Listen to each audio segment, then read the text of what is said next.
Directors.ca.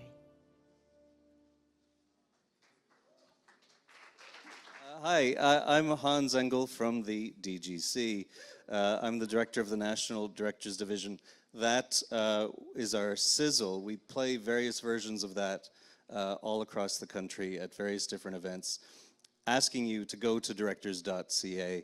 It was originally designed specifically for producers looking for directors, and it's sort of like an IMDb for producers where you can actually search for directors in really, really useful ways. So check it out.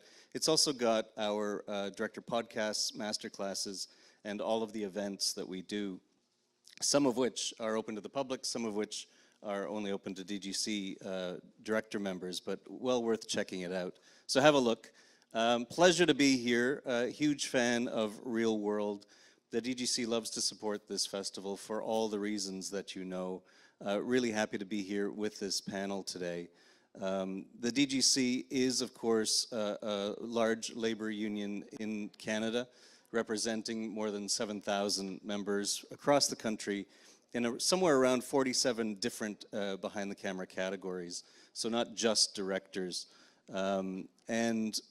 We do all the normal things that labor organizations do in terms of collective bargaining, health plans, RSP plans, defending creative and economic rights of our members, trying to normalize your lives that are, you know, as independent entrepreneurs in this industry. It's a very abnormal life, so we try to even that out a little bit with things like health plans and RSP plans. But we also do the thing that I'm the director of, the National Directors Division, which is specifically focused on our director members across the country, on advancement and engagement of our members. And I won't go into all the things that we do, but I'll tell you the pertinent part for today. A couple of years ago, and we're going to play the BTS, a couple of years ago when Mandalorian was happening, we realized that there was this thing called virtual production and a volume stage that started to become very, very present in our production lives. At that point, at a very, very high level. And we started to develop at the DGC some training, which originally focused on directors specifically, but quickly we realized, and you'll see that in the video we're about to show, that the entire industry needed to understand what a volume stage was, what virtual production is, and what it means. And we're so happy to be here today with the two guests. We've got Sid Zanforlin, who was part of our Toronto virtual production workshop that we did a couple of years ago. And we're going to show you the BTS of that project, which ultimately, over the course of the project, resulted in 8 directors having 8 short films shot in volume to their credit. And we've brought Sid together with Deborah Chow, who of course is we could say one of the pioneers of this technology, having been a significant director on Mandalorian and the only director on Obi-Wan Kenobi. So much of those projects were shot on volume for Lucasfilm. So we've got the two of them here, but just for those who don't necessarily have a good grasp of what we mean about virtual production or volume, we're going to play you the behind-the-scenes video for our virtual production workshop that we did a couple of years ago here in Toronto. Sid is over there in the hat. You'll see him in the video. I don't think you're interviewed in the BTS, but you'll see him shooting. So why don't we play that BTS, and then we'll get to our special guests.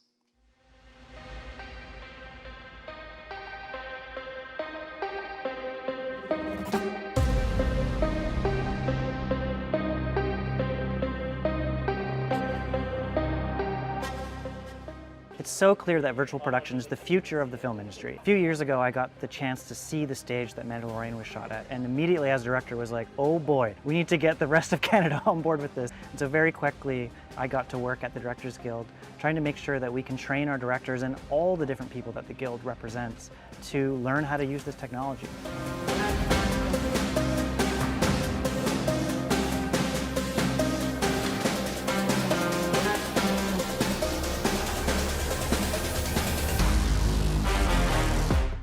Virtual Production Academy helped design and host Virtual Production Workshop with DGC. We got to work with 8 directors to shoot 8 short films with 4 of our environments. The VPA helped design a crash course that would onboard these directors and DOPs so that they are familiar with the technology and can hit the ground running as fast as they can. Instead of green screen, it becomes real. And it's hard for you to tell where does the physical world ends and the digital begins. And this is crazy. The adjustments for this new technology, you now have an asset on the wall, and the wall wraps around. And it, along with the ceiling as well, provide a lot of ambience. And that ambience matches your background. There's so much to love about working in this capacity because you have latitude to do things you just don't have on set. There's efficiencies that come with how you light. And immediacy too. You don't have to wait if there's a visual effects component. It's right there. So as a visual artist, you can see what you're doing in real time. And so often in film, we don't get that. As the cinematographer, your job is to sort of make the set piece that's been built in the foreground merge into the rendered background that's there. But the big surprise for me was the fact that you do that to a certain point, and then the people behind the scenes, they meet you, and then they start to blend it. Because you might have a thing where the ground surface that you have is meeting the back screen, and we've done all we can to make it look like it belongs there, but you go, it still doesn't match. But they have tools where they can then go in and just tweak that part of it and merge it in. So they had a lot of tricks up their sleeve. Unbelievable excitement because it's a brand new world. To actually be in it and learning from day one, there were just so many new things that I could learn. It's like, on the one hand, for me, early Hollywood days with the backdrop taken to an ultimately incredible new level.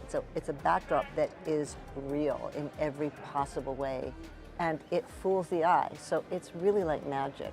The same massive, creative, immersive environments that you'd wanted to create all along, now you can actually do it, but at the highest quality, real-time fidelity that only could be dreamed of back in the day. Mind-blowing. Just coming in the room right off the top and seeing that huge, I'm calling it a screen even though that's not what it is, just seeing the environment, massive, obviously, and seeing the scope of it. And then at one point I went around back and had a look. What actually makes this thing tick? And it was like peeling back the curtain for Dorothy or The Matrix, one of those things. The world that it creates has such different textures, but at the same time looks completely real. I was encouraged to experiment and to bring as many different things as I wanted to the table. So I was really curious to test out different textures and different types of textiles and see how they would react with the feedback of the virtual wall. Right now my head is writing ideas already and the things that can be done, and I'm thinking of things that I've done in the past, and I'm wondering, oh, if I just had this, then I would have, been able to do it this way. So a lot can be done with this, a lot. Everything is possible with this technology. Everything is possible. This weekend with the DGC, trying to demystify the technology for filmmakers across the board. And right now, a lot of this technology is used in sort of these top-tier productions, which is really fantastic.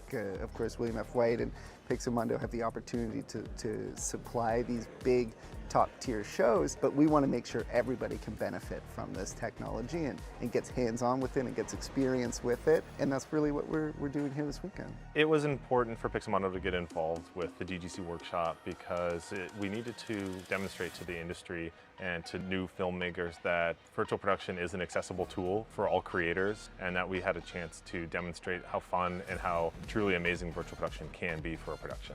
Canadian directors have been making their mark on the world for years with their talent, and now we are going to be making the mark with our experience in virtual production. We really are at the forefront of this virtual revolution, and it is so exciting to be a part of. Ladies and gentlemen, that completes Reelworld.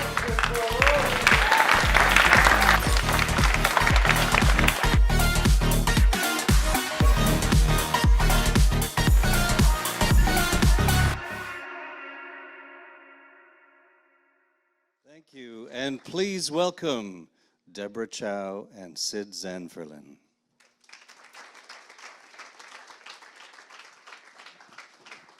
Thank you, Hans. Oh, I think this one's going to be for you, Deborah. There you go. Wow, thank you for having us. Amazing. I think we're running out of time already, so I'm going to go right into it. This, for me, is a game changer. Game changer because when I first saw it, this huge video wall, first thing that I thought of was, wow, Canadians can do sci-fi finally. We can do things that we've never thought of. We can, be out in space and then be home for supper half an hour later. And it just blew my mind. Of course, I wonder what Mario Brothers would be like on this. It'd be incredible.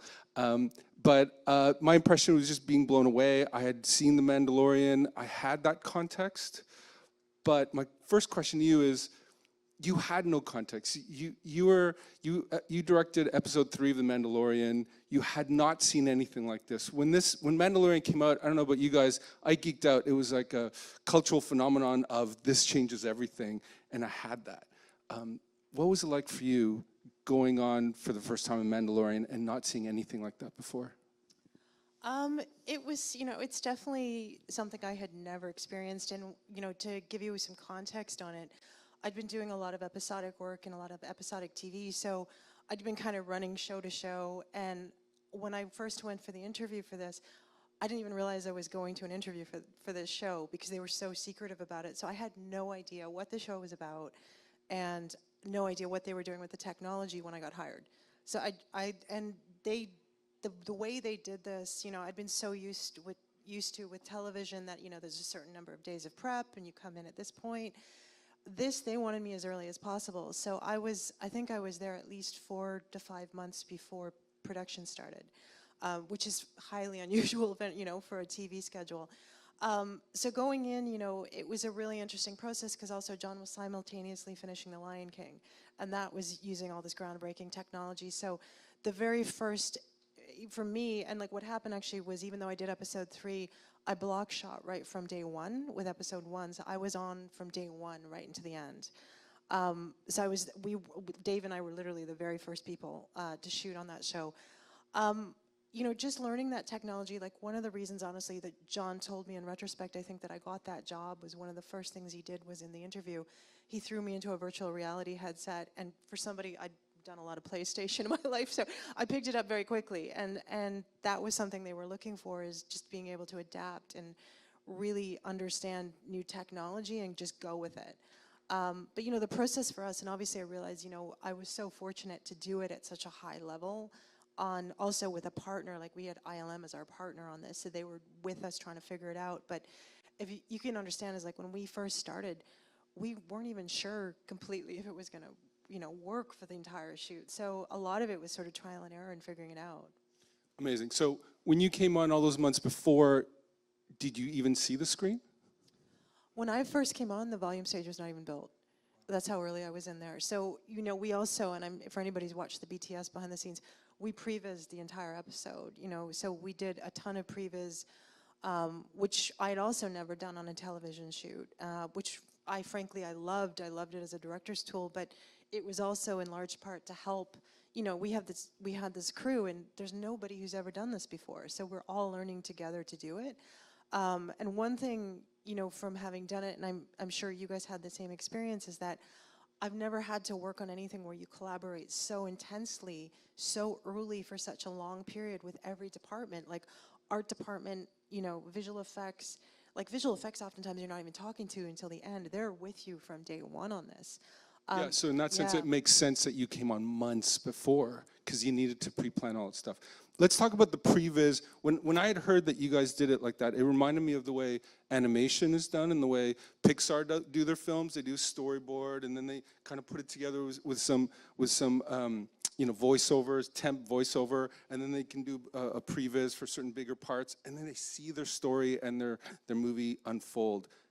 Is that the process you guys went through? For this, and just, for anybody who's never done previs or doesn't entirely understand it, because this for me was the first time doing it, it's essentially sort of a rudimentary animation tool. It's done in Maya, and it's frequently, they're using a lot of the animation tools. And you're just basically almost doing like a very basic animation of here's my scene. But as a director, what's incredibly cool about it is that you can lens it, and you can bring in a lens package that is going to match what you're actually going to shoot with. So you can really actually put the camera and take a look at it and go, and for us, what the process was is that the sets were designed, we'd have a 3D model of the set that was brought into previs. So we actually truly had the set. So if you're working in previs on the set of the 3D model and you go, you know what, the door is in the wrong place for what I need in this scene, you could actually adjust it and they could fix that before it was built. But the previs for us was a huge tool because it was something that I think it allowed everybody to visualize how we were going to use the volume. Yeah, I think it's important to note that it takes a long time to create these worlds that we see on the volume. And it takes a lot of collaborators, it takes a lot of people for you to work with. And then you see your vision with these collaborators come to life and what I call a kind of pseudo-location scout, where you see a first draft of it, and it's a 3D world like in a video game, and then you give notes. Can you talk about that? For us, it was it's a pretty long pipeline. Like I'd say for both, for Obi-Wan and as all the stuff that we've done in order to from where you start as a director and with the team to getting that stuff on screen to actually shooting it. I'd say it was like a minimum 3 to 4 month pipeline to doing that. So there were many different stages to getting it there. That said, also keep in mind that we're trying to do Star Wars, so it's much more complicated. And having seen Sid's short and what these guys did with the DGC, it's amazing because they did it in a much quicker, much faster way, and it's amazing to see the technology also being used in a way that like indie filmmakers could use. It can be used at both levels. But I think for us it was quite a long process to getting it on screen, and so we would do things where we'd start we'd have a whole we'd be lighting it all the way through. We'd be, so the designing, so everything would sort of be in flux right until we finally had to start building.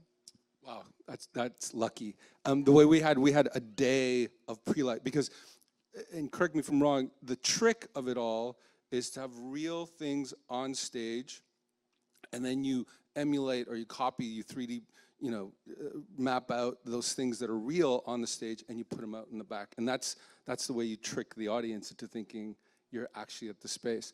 And we had only a day to sort of what we called the blending of the real sets with the background. It sounds like you had weeks and you would continuously adjust that? No, yes and no. What we had is okay, so what would happen, say, on Obi-Wan is that we'd be building, a load, which is, we'd call them volume loads. So say it's okay, it's on X planet, and, we need this environment.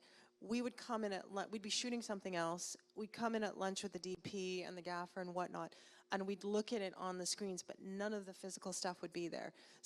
So we didn't have actually in many ways anything different than you did in terms of the physicality, because one of the things I think that people often don't realize with the volume is that there's what's on screen, but then there's also what's physical and what is practical. And the art department, honestly, are the true heroes of this, of how fast, all of a sudden you realize there's a whole crew in there in the middle of the night trying to swing out red sand for black sand and entirely get a whole new set in there overnight while the volume's down. And it takes crazy scheduling in order to be able to do that. So for us, you're right, we couldn't look at the practical elements. Sometimes I wouldn't even see them until 20 minutes before I was shooting because that's how tight we were on swinging. Wow. Yeah.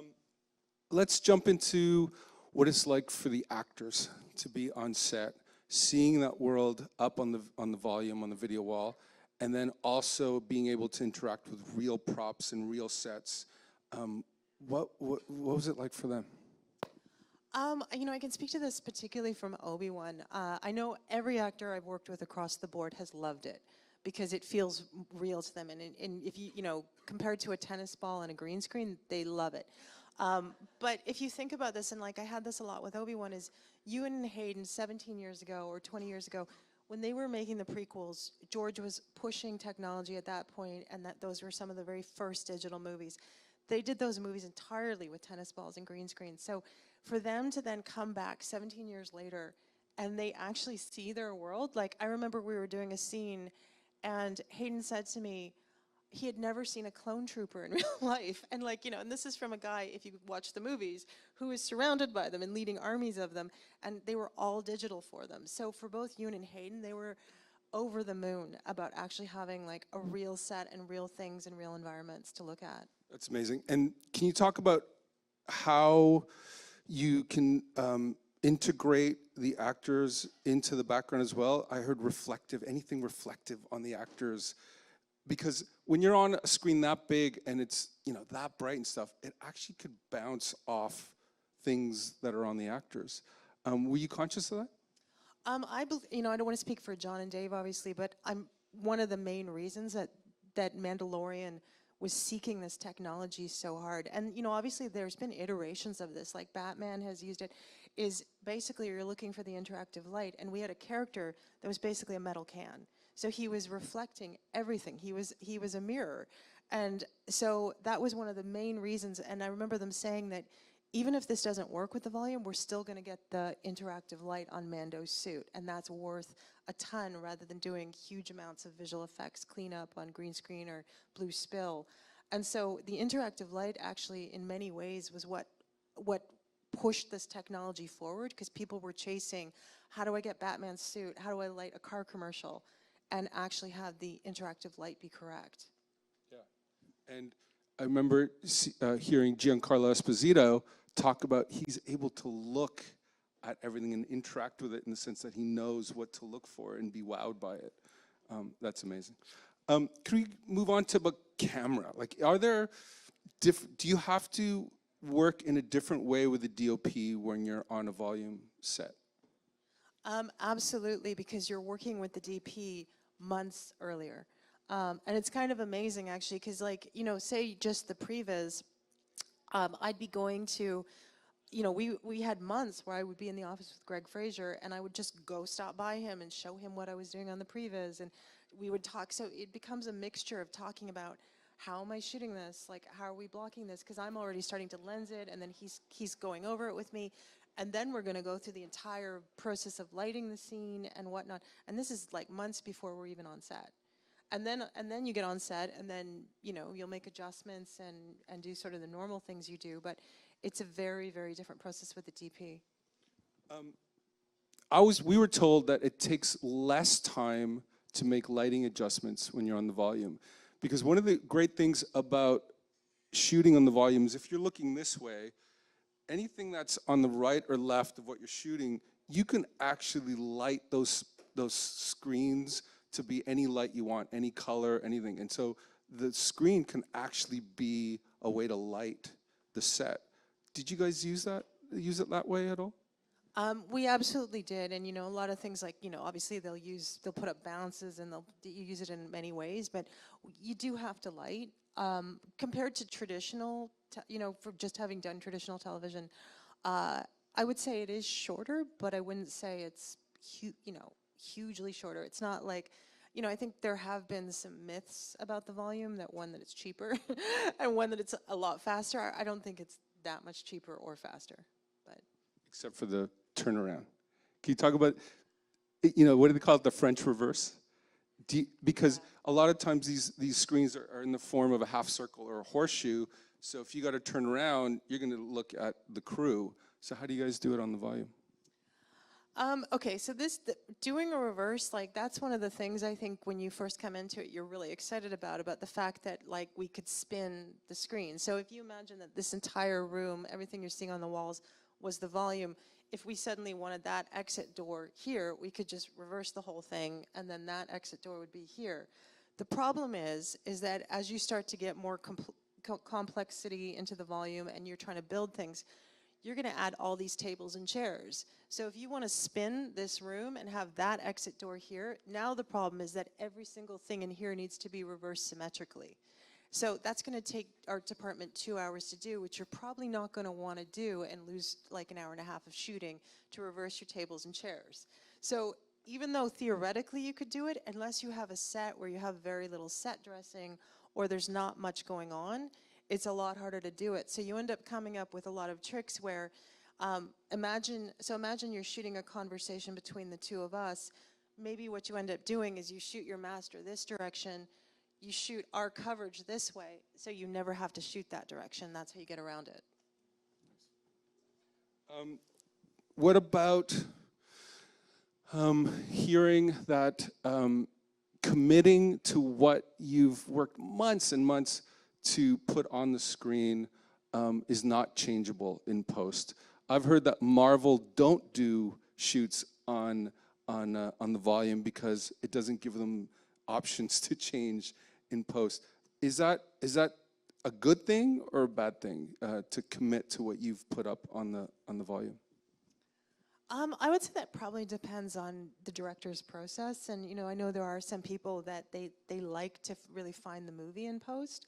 I've never, to be very honest, ever had the luxury of working on something that would give me the time and money to be able to do that. And you know, I know with like things like Mandalorian and Obi-Wan, like obviously we had incredible budgets compared to normal TV and other things, but if you look at what we're trying to achieve versus the normal money that's spent on the features, it's still quite tricky to pull it off at that level and try not to have the quality drop.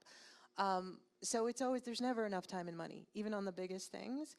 So I can't speak for Marvel. I know their process is quite different, but for me as a director, I like trying to make the decision because I feel like you're gonna have to make the decision at some point.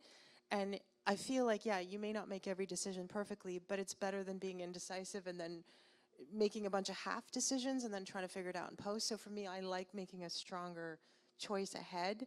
And then, you know, post, you know, you can always, there's so much you can do in post. So I think there's a lot of leeway regardless. So let's jump into post. How different is it having the volume? It must, for editors, it must be great. Instead of seeing everything in green screen and having to cut that way or some temporary plates, they're seeing what you guys planned out. Does that make things faster? I think honestly for editorial, if for anybody who's ever, you know, tried to edit something that's primarily visual effects or has a lot of green screen, it doesn't look very good when you cut it together and you are trying to depend on having a lot of imagination to understand what you're actually trying to put together. So having it actually shot in camera, even if it's going to be replaced or even if there's part of it that's missing, it makes a world of difference because you can feel it. And the other thing too is when you are delivering cuts to people like Disney or Lucasfilm, they can see it. And so they understand it in a much bigger way than that's gonna be fixed in visual effects, like in just saying that continuously. So I think it is humongously helpful, honestly, for post and trying to understand what you're trying to make.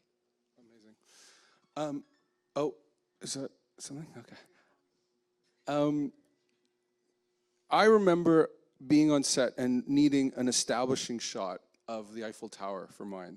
And I thought, okay, do I have to go up and shoot the Eiffel Tower?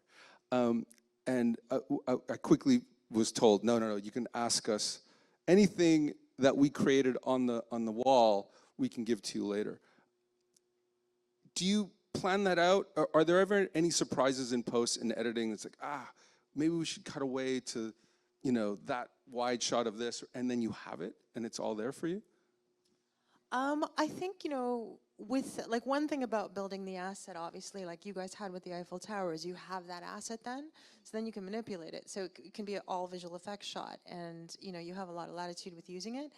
I think some of the things that I came to really appreciate is that one of the things that's difficult to do on the volume is obviously you can only shoot so wide. You know, you got a finite amount of space. You got a horseshoe. You can only, and also a lot of the studios, you don't have the studio space of this infinite amount of space to get a crane back there. So you end up kind of being very limited. So like if you were on location, you know, and you had a big location, you could get these huge Lawrence of Arabia shots. You can't do that on the volume. And that can be quite frustrating when you're trying to do something that needs an epic or a very big scope. But what you can do is you can take the postage stamp of, say, the actors with this much of it, and thus ask visual effects to build everything else around it. And because they have that asset, they're essentially just extending it to make it bigger. And that's something, frankly, that I never thought of doing originally. And then you get into post and you're like, oh, I wish I had a bigger, I wish this was wider, I wish it was more epic. And then you start working with your visual effects team and you start working with your editors, and you're like, why can't we do that? We can do it. And you just do it. Oh my God, amazing. All right, so I want to also talk about, I'm skipping around a little bit, but can we talk a little bit more about the camera movements and things? Because I noticed in Mandalorian, they were slow and very planned out, and it feels like for Obi-Wan, you guys went for more kinetic kind of handheld stuff. Is that true? And if so, did it enable you to look around a little bit more and play a little bit more? Actually, between the two shows, it was a fair mixture. I would say definitely we did more. We were actually using Ronin for a lot of Obi-Wan, but truthfully, on Mando, a ton of it was handheld. It might have been a slightly different feel to it, but we did do an awful lot of handheld and Ronin as well. Camera work is interesting. Like, okay, one of the frustrations, and if you're coming from independent filmmaking, it might feel slightly different than if you're coming from television. With television, you're trying to make your days oftentimes, and you've only got so much time, and so you're always shooting 2 cameras, and sometimes you're putting on more cameras. And having a number of cameras, obviously, you can get more footage, and it becomes very significant to how to make these days and how to actually get what you're trying to get. One of the issues with the volume is that it's only built to have the parallax and the tracking to 1 camera. So it's difficult to put a second camera in there because you lose the tracking, which basically means that the background is not in perspective. So the stuff that you're shooting with a second camera, you're going to have to replace it most of the times, unless you're on a close-up and you can get away with it. There are times, so you'll see DPs going through all this mental gymnastics on a volume set where they set up their A shot and they're trying to figure out how to get a B camera in there where they're not going to lose their tracking, so that the screen is not going to wig out on them on the background. But it's difficult, and so that's one of the challenges of time. And you just get into the situation where, we would get into it where you're like, I don't care, we just need to shoot it. And you would just literally tell the DP, shoot it anyway, even if it's wigging out on the background, and then you would put it on visual effects to fix it. And they would literally rotoscope out the actor and put the background back in. And so you just had to do it sometimes. So that can be a frustration. Camera work-wise, though, like, you do have to think about things a little bit differently, because you think about a crane move in there, there's a ceiling on this thing. There's a limited finite, you're in kind of half of an egg. You're gonna hit that ceiling with the crane. So you maybe can't get as high as you wanted to. And so you just have to start thinking about it a little bit differently. Like, part of the reason we started going more to Ronin was that, for instance, say you wanted to do a chase scene, you've got 2 actors that you're chasing. To do that with a crane is quite difficult, right? Because you can't put the crane on the left side of the action because there's a wall.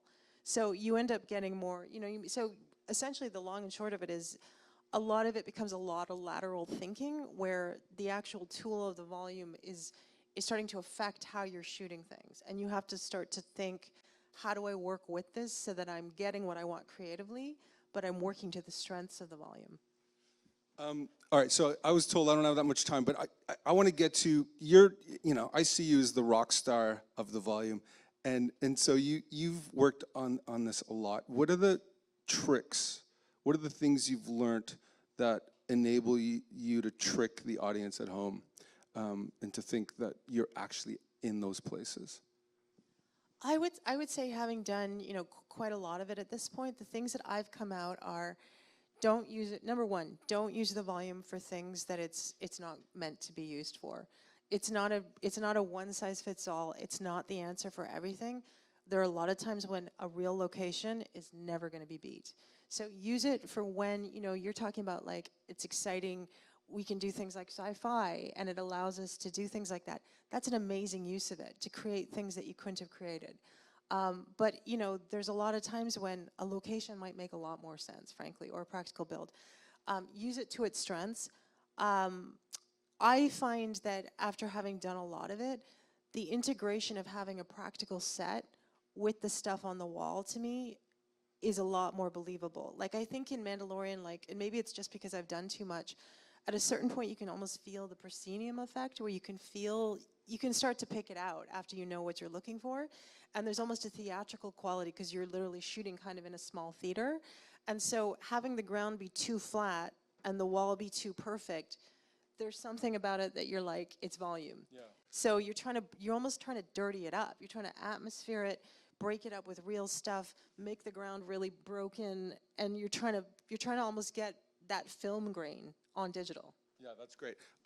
Once we shot on it and we all kind of geeked out on it, we would go home and watch things and go, where's the line of the stage and the screen? Where is it? And we'd all look for it.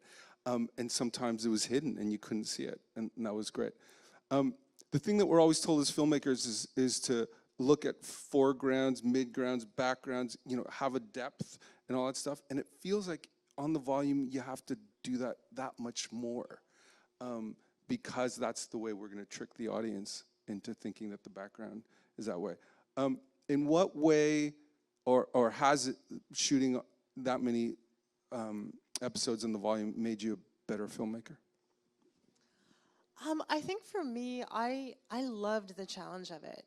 At the time when I went on to Mandalorian, I'd done a fair amount of TV.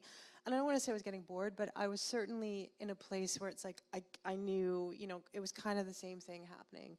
I kind of knew what I needed to do, and I'd kind of go in and do it. So to all of a sudden have the entire toolbox of how a director works and the tools and everything changed on you was tremendously challenging and exciting. And it's just a completely different way of thinking about things creatively, and your directing process is really different. So for me, I really enjoyed the fact of just getting to expand the vocabulary of a director.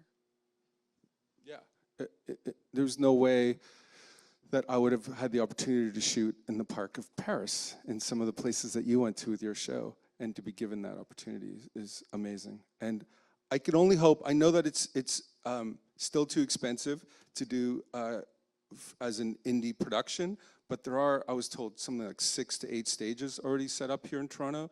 And I think with more stages coming up and us getting over the strike, things are going to come down in price. And I can only hope that we as creators can start building these worlds and working with these people and have the time in pre-production to build these worlds and these films that we as Canadians can do. Absolutely. And the other thing too is when you're trying to make sort of a short film or indie filmmaking stuff, a lot of times you're already thinking about it from the script stage, and people are trying to write how can I write something in one room, or how can I write something in a high school that they don't have to come out of. So if you are trying to write something that's sci-fi, if you think about the volume that way, I'm sure financially it's still tricky, but if you were to write for a limited number of sets or limited number of loads, and you're like, okay, I want to do something like what Vincenzo did when he started, you could do the same idea, whereas write something that's going to take place in one environment, and maybe even thinking about, well, if I change some of the dressing in there or I spin it, can I get almost half my movie out of one load? You could pull something off like that if you had the right story for that setting, in a way that would give you a production value that's not considerably different than thinking about trying to shoot something in one set. Yeah, amazing. All right, let's open it up for questions. All right, we've got one right here. Oh, there's a mic coming up. Thank you. Yes, thank you so much for coming. Very inspiring. My question is, for your first feature, you had an amazing tour. You were awarded, you got to work with Zach Braff, who's also a fellow writer and director, and he was acting in your film. Being that it was your first feature film, did he, even though he was your actor, did you guys lean on each other in some instances? And what was that overall process for you? Because I'm sure it was such a whirlwind and just eye-opening situation. But yeah, that's my question. You're a phenomenal woman, so I just want to give you your... I would honestly, to go back to first feature world, it sucked. It was really hard to get it made. It took me 5 years. I think I made $10,000 in that 5 years, and I was crazy broke, and it was really hard to get it made. So it's probably, nothing's changed, I'm going to imagine. It's probably still the same. The first feature is just really, really hard to get up. The one thing, so I worked for ages. The other thing too is I was a genre kid. When I went to film school, and my shorts were very much fantasy and sci-fi. That script that I originally made was this big sci-fi thing, or fantasy thing that had talking birds and Vikings in it. By the time I realized how much money I actually had to make it, everything had dropped out and it became a gritty drama. Like that's literally what happened with that project. With Zach, the amazing thing, I was so lucky with him, and first of all that he did it, but also he was crazy supportive. And what's amazing is I brought him back, and he was on Obi-Wan Kenobi, and so he was a voice, and he was in one of the episodes as a creature, and we did this actually amazing stuff where we did motion capture live. So he was hooked up with all the electrodes on his face, performing the puppet as we were doing it, and it was just such a crazy thing to go from we're scrapping it out in February in Montreal with no money on an indie film till we're in Star Wars now. So that journey, that can happen. You just got to scrap it out. Amazing. Anyone else? Yeah, there you go. Hello. Just another tech question, I guess, about working in that environment. I'm curious about how bright you can make that room, and if you can shoot at like f/16 at ISO 100. Is that possible, or are you limited to how bright that room can be? I'm going to leave this to the cameraman. He could probably talk to this better than I can, but I can definitely say hard sunlight is not easy. Yeah, hard sunlight's not easy because anything coming off that screen is soft. Initially will be soft. So lighting guys have to put up lights usually from the top, from the scaffoldings, and it takes a lot longer. But to answer your question simply, it can go really bright. In other words, if you want like, sunrise and just kicking into the set, they can go for it. And then, yeah, I mean, you can push your camera and go really low as well, and capture all that stuff, capture stars and capture all those things in the dark, and it's there. It's phenomenal. I didn't find any limitations that way when it came to how bright or how dark the screen can go. Did you? We definitely had issues with hard sunlight, and you can see it that we're trying to cut the light, and you're putting up. A lot of the set dressing was built to try to cut it, but I think generally there was a lot of latitude otherwise for most of it. Yeah, hard lighting is hard to do.